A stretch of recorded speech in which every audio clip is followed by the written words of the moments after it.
Позвонишь мне, если пациенты закончатся. Все. Спасибо. Давай. До свидания.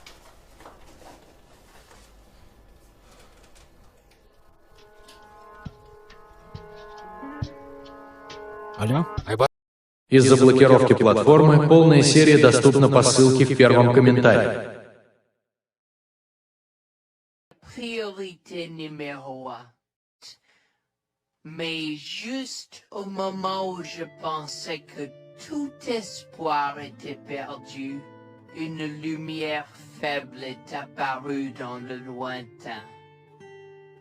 Nous avons trébuché vers elle à moitié aveugle et à moitié gelé, jusqu'à ce que nous atteignions enfin la petite cabane aperçue auparavant. Avec ces bouffées de fumée qui s'élevaient toujours dans le vent rude, nichées dans une clairière, avec les quelques forces qui me restaient, j'ai frappé à la porte aussi fort que possible et je me suis effondré dessus. Maintenant, qui pourrait, oh Harold, apporter de l'eau bouillante et des couverts tout de suite? Un couple âgé et gentil nous a accueillis. Ils étaient si aimables de nous permettre d'enlever nos vêtements gelés, de nous baigner dans l'eau qu'ils ont tirée pour nous et de nous asseoir près du feu avec une nouvelle paire de vêtements et leur offrant une soupe chaude et des couvertures pour nous envelopper. Nous nous sommes blottis ensemble dans la chaleur. Mes sentiments de colère et de frustration ont commencé à bouillir. Comment ont-ils pu faire ça? J'espère qu'ils viennent dehors. Il y a plus de gens dehors? Nous devons aller les chercher. Non, ne te dérange pas, c'est ma belle-mère et mon mari inutiles. Ils nous ont laissé là pour geler. Tu dis un mensonge. Pourquoi ferais-tu une chose aussi horrible? Je savais que Becky était toujours comme ça, mais Lucia, pas moyen qu'il nous ferait ça. Attends une seconde. Becky, ce nom me dit quelque chose. Est-ce la dame avec une fine silhouette, les lèvres pincées et sérieuses tout le temps? Porte-t-elle des lunettes pourpres et une taupe sur l'aide sa lèvre spéa? La même. Comment la connaissez-vous?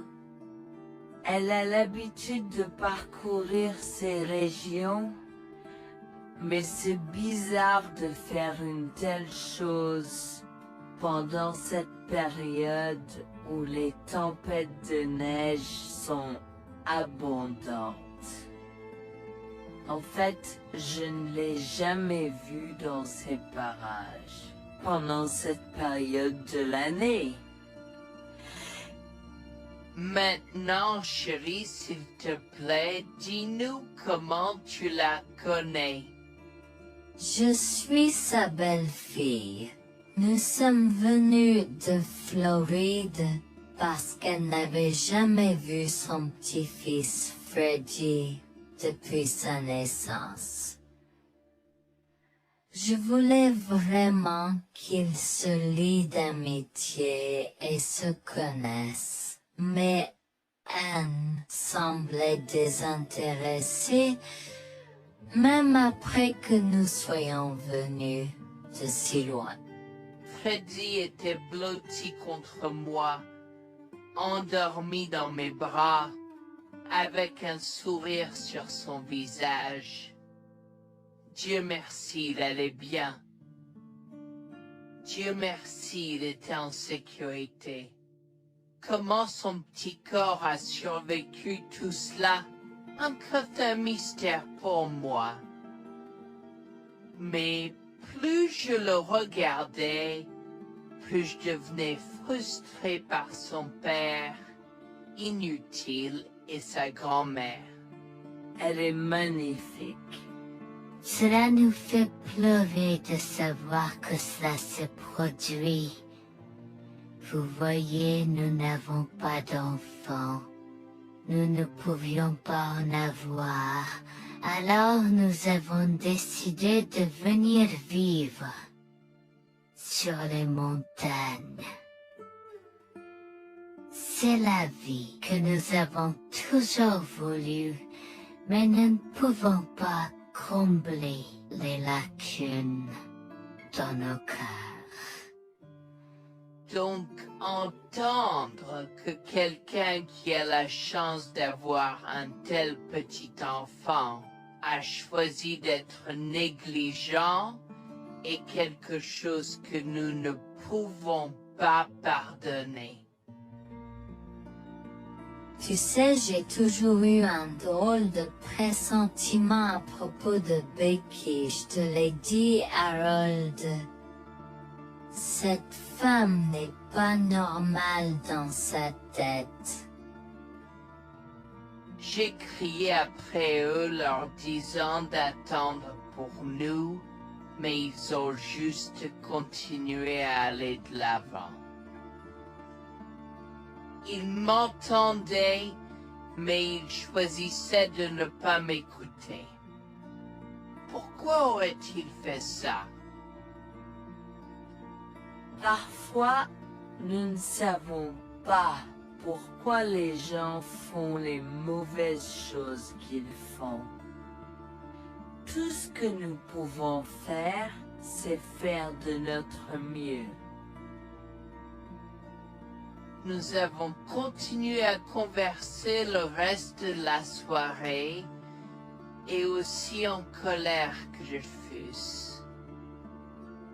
Avec le stade où je me fais cheveux merger parce que je savais que Lucien et moi étions exécutés. Le matin est venu et il semblait que la tempête de neige se soit calmée. J'ai cherché sur divers sites web pour trouver des rapports météorologiques indiquant que c'était maintenant sûr de se déplacer dans la ville. Et la ville. J'ai échangé des coordonnées avec Georgina et Harold, les remerciant pour tout l'amour et les soins qu'ils nous ont montrés. Il n'y a pas besoin de nous remercier. Nous avons juste fait ce qui était juste. N'importe qui, avec la moitié d'un cœur, aurait fait la même chose. S'il vous plaît, laissez-moi vous accompagner chez vous. Harold et Georgina nous ont accompagnés à la résidence et, oh mon Dieu, nous avons trouvé Lucien et Rebecca assis confortablement sur le porche avant, comme si Freddy et moi étions sur le point de mourir la veille. Je suis sorti de la voiture et j'ai commencé à perdre les pédales. Qu'est-ce qui ne va pas chez vous, les gens? Comment pouvez-vous nous laisser là? Tu nous ralentissais et nous voulions voir la cascade gelée. Est-ce que tu plaisantes? Freddy aurait pu mourir la nuit dernière. Tu t'en fous, vous, Lucien? Pour être juste, tu aurais pu simplement rester à la maison si tu n'étais vraiment pas prêt pour cette aventure. Je jure devant Dieu, à ce moment-là, ma vision est devenue rouge.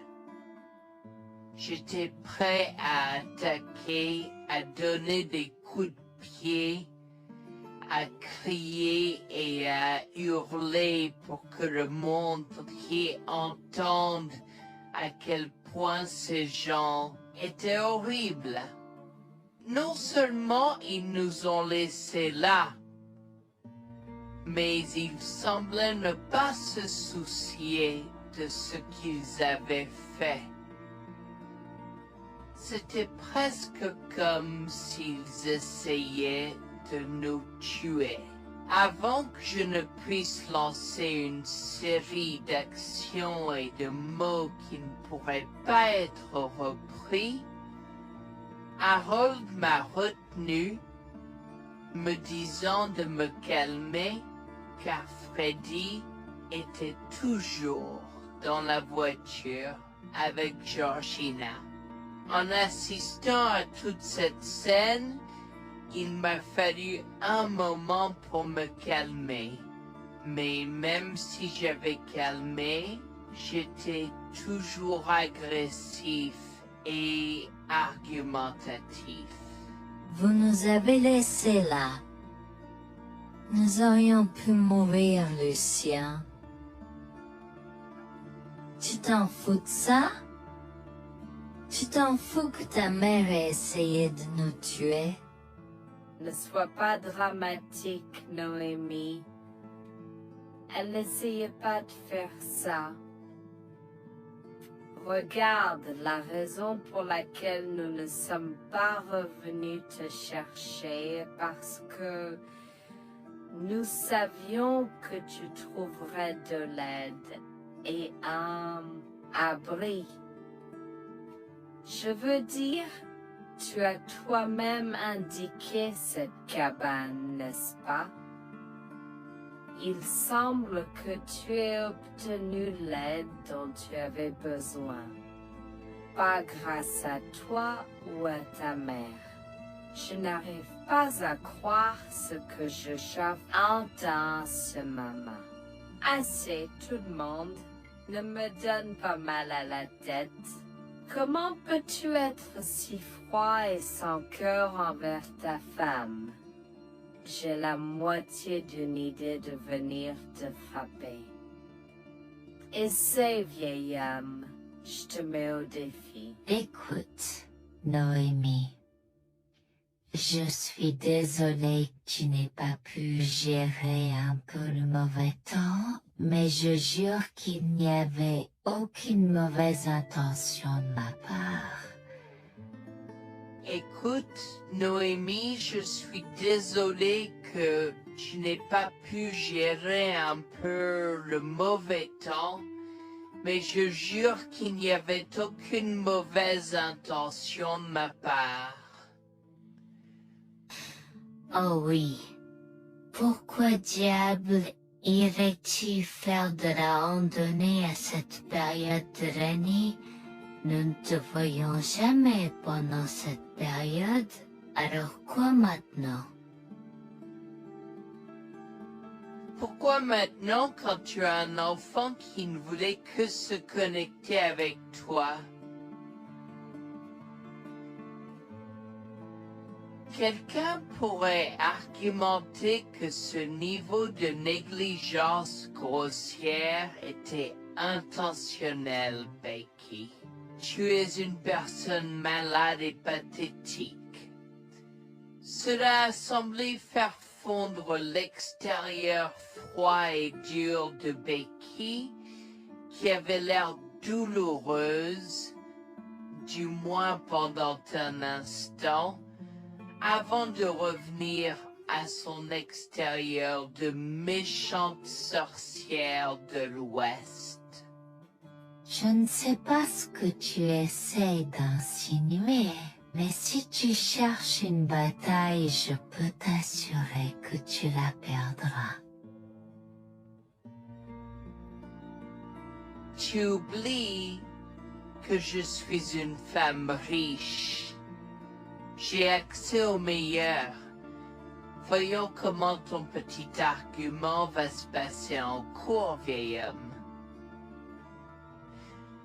Vous balade avec votre malade joueuse sourire. Je souhaite que vous restiez une fille. Tu sais quoi, Noémie? Je m'en fiche maintenant. Je n'ai plus besoin de faire semblant devant toi. Et tout le monde. Alors, laisse-moi te dire les choses clairement pour que tout le monde puisse entendre. Je m'en fiche de toi et de ce bébé. Honnêtement, je souhaite que vous soyez tous les deux morts hier.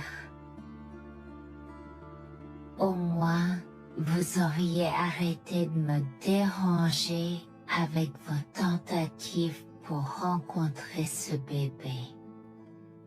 Est-ce que je parais en avoir quelque chose à faire? J'ai fait mon geste vers elle comme si mon corps avait une volonté propre. Je me suis approché d'elle et l'ai giflée. J'ai continué à la gifler et à donner des coups de pied aussi fort que possible jusqu'à ce que Jack et Harold me déchirent.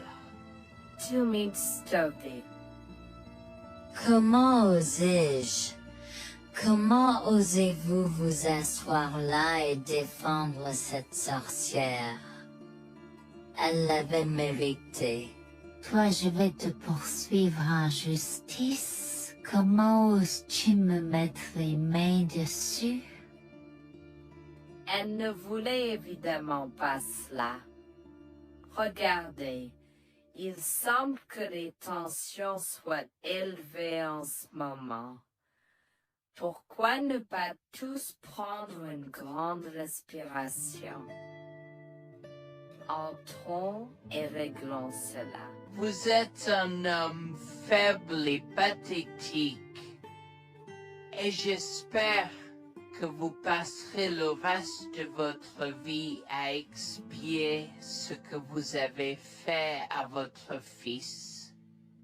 Avant que Jack ne puisse répondre, je lui ai craché au visage avant de rentrer à l'intérieur, de prendre Freddy et ses affaires, et de monter dans la voiture avec Georgina et Freddy.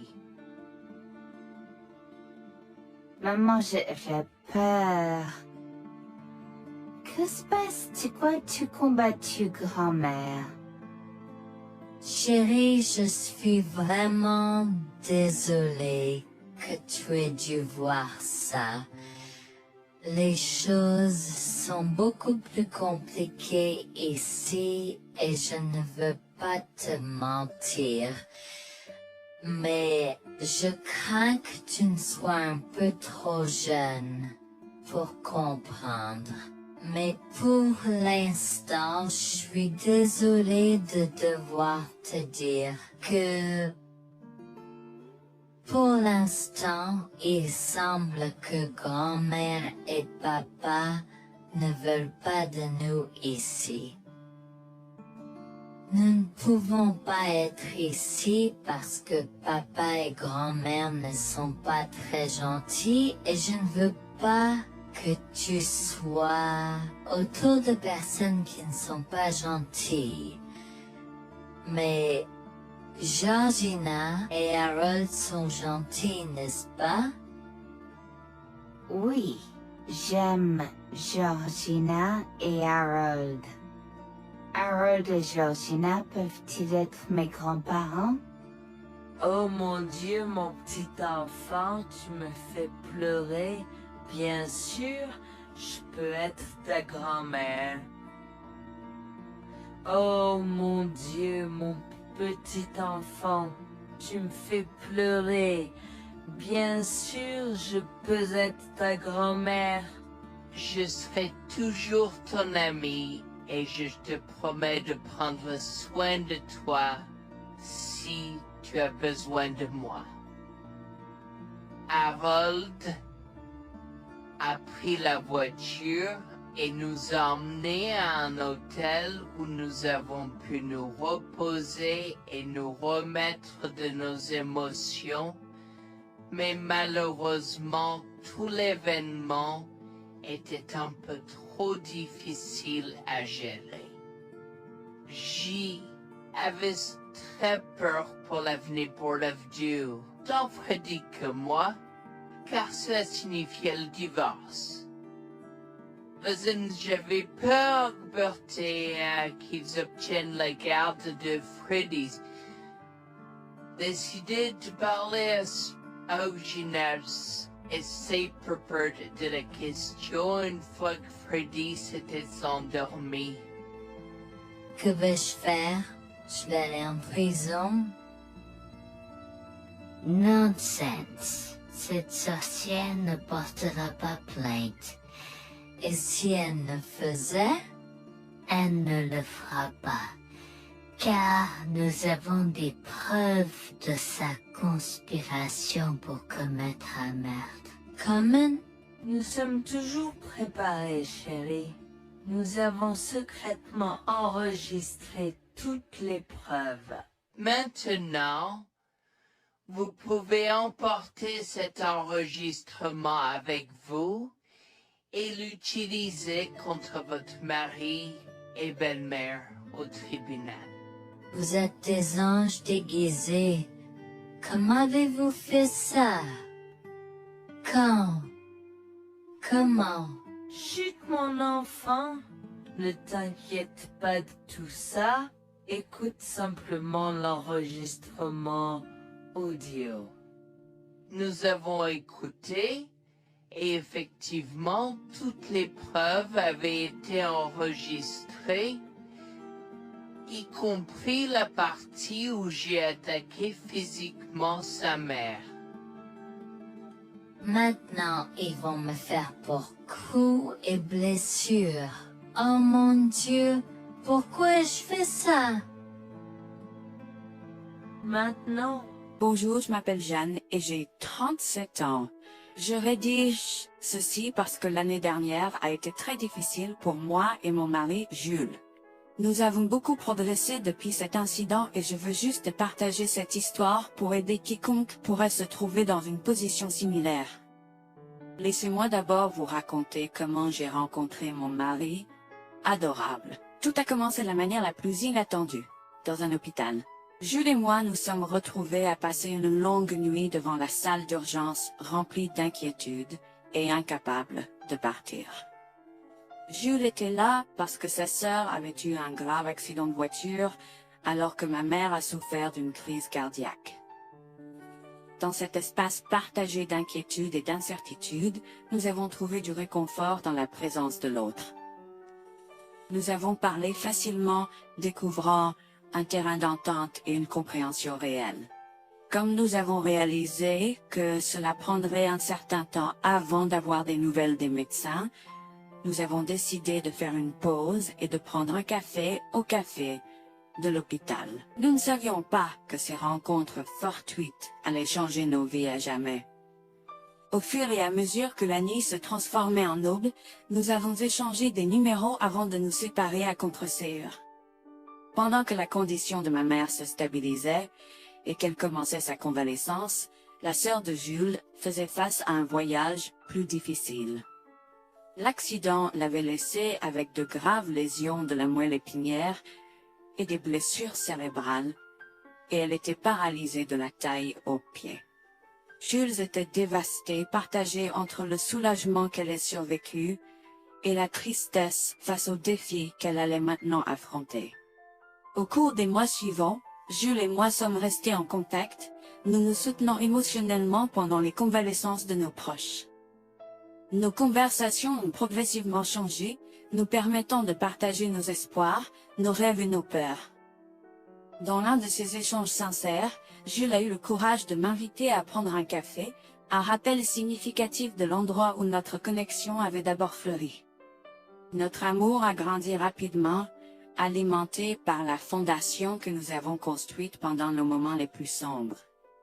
Welfare vers la réalité de l'autre et avons avoir tale. Cela n'a pas pris longtemps pour que nous réalisions que nous avions trouvé quelque chose de vraiment spécial.